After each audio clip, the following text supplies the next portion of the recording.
gusto ko pong iparamdam sa inyo yung init.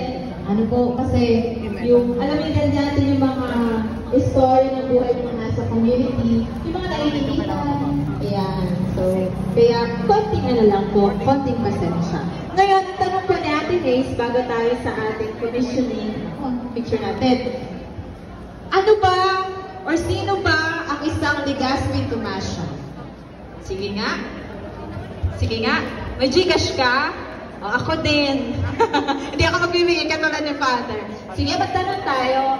Pag sinabing isang Legazpi Tomasian, ngayong tapos na tayo sa road of trials, may mga activities na ginawa, ano na para sa atin ang isang Legazpi Tomasian?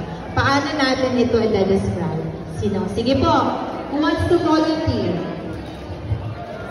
Meron? Hanggang dito lang ba ako? Sige, meron dito. Dito lang nga dapat yung mic eh. Sige po.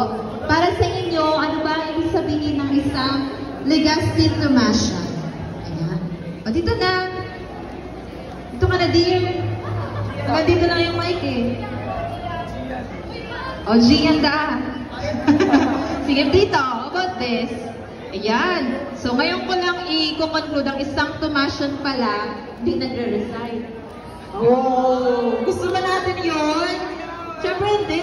Sige, o ngayon, ano ba ang pagiging isang Legazpi Tomasian? Anyone?